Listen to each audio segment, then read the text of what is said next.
રણુજા જતા મિત્રો હવે તમે આ વિડીયો એકવાર જરૂરથી જોઈને જજો, કારણ કે એક આજ સૌથી મોટી દુર્ઘટના ઘટી છે। તમને ખબર છે કે હાલમાં બીજ ગઈ છે એ આપણા રામાપીરની હતી। સૌપ્રથમ તો કોમેન્ટની અંદર જય રામાપીર લખી નાખજો, જેથી તમારા અને મારા પરિવારને હંમેશા રામાપીર ખુશ રાખે।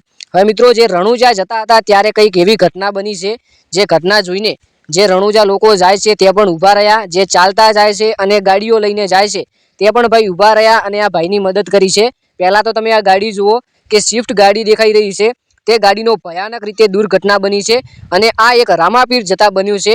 ત્યારે મિત્રો, રામાપીરના આમ તો ઘણા બધા પરચા હોય છે જે આપણને સાચવી લે છે, પરંતુ મિત્રો ક્યાંક ને ક્યાંક જોઈએ તો રામાપીર જતા એટલે કે દર્શન કરીને પાછા આવે ત્યારે મિત્રો લોકો ઓવર એક્ટિંગ અથવા તો ઘણા લોકો જેમ થાક લાગ્યો હોય તેના કારણે ડ્રાઈવરો સૂઈ જતા હોય અને તેના કારણે આવી સ્થિતિ સર્જાય છે। પરંતુ આ એક્સિડન્ટ કોઈ એવો નથી કે જેના કારણે કોઈ ઓવર એક્ટિંગ કરી હોય કે પછી કોઈ અન્ય કારણ હોય, એવું કોઈ નથી। આ ગાડીની ભયાનક રીતે આવું થયું છે આની સાથે। આનું કારણ શું છે આપણે આ વિડીયોની અંદર જાણવાની કોશિશ કરીશું। કોમેન્ટની અંદર જય બાબારી જરૂરથી લખજો, કારણ કે મિત્રો રામાપીરના દર્શન કરવા માટે અહીંયાથી લોકો પગપાળા પણ જાય છે અને ઘણા લોકો ટ્રેનની અંદર જાય છે।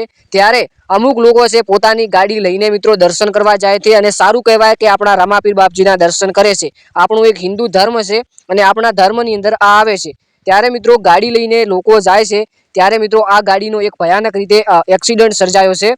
હવે મિત્રો, આ ગાડીની અંદર કોણ હતું એનો તો કોઈ ખબર નથી કોની ગાડી છે, પરંતુ મિત્રો આ ગાડીની અંદરથી એવા અમુક સમાચાર સોશિયલ મીડિયાની અંદર આવી રહ્યા છે, એના દ્વારા આપણે કહીએ કે આ ગાડીની અંદર કોઈ જે લોકો હતા તેમને ઈજા નથી થઈ, કોઈ પણને કોઈ ખરાબ નુકસાન નથી થયું। તો ખરેખર આ બાબાજીનો એક પરચા કહેવાય અને એક સૌથી મોટો ચમત્કાર કહેવાય, કારણ કે મિત્રો ગાડી સાથે આવી દુર્ઘટના બને તો લોકો સાથે ક્યારેક તેમને ઈજા પણ થાય છે, પરંતુ બાબારી બડા બાદશાહ આપણે કહીએ તો પણ સાચું કે આ ગાડીની અંદર જે પણ લોકો હતા તેમને કોઈ પણ જાતની ઈજા નથી થઈ। તો ખરેખર બાબારીનો પરચો તો આપણા માથે હોય જ છે, પરંતુ ક્યાંક ને ક્યાંક આપણી કે પછી સામેવાળાની ભૂલના કારણે કંઈક આવી નાની મોટી દુર્ઘટના બને છે। બાકી કોઈ આ મોટી દુર્ઘટના નથી જેના કારણે લોકો સોશિયલ મીડિયામાં મૂકી રહ્યા છે કે આમ થયું તેમ થયું। હાલમાં ઇન્સ્ટાગ્રામ દ્વારા જાણવા મળ્યું છે કે આ જે ગાડીની અંદર લોકો છે તેમને કંઈ નથી થયું, બધા સેફ જ છે, બાબારીનો તેમના પર હાથ છે। હવે આ વિડીયો વિશે તમારું શું કહેવું છે કોમેન્ટની અંદર જણાવજો। ચેનલ પર પહેલી વાર આવ્યા હોય તો ચેનલને સબસ્ક્રાઇબ કરી નાખજો અને વિડીયોને એક લાઇક કરી નાખજો। આપણે આવનારા વિડીયોની અંદર મળીએ, ત્યાં સુધી સર્વે મિત્રોનો દિલથી ખૂબ ખૂબ આભાર। જય ગોગા મહારાજ, જય વડવાળા, જય દ્વારકાધીશ।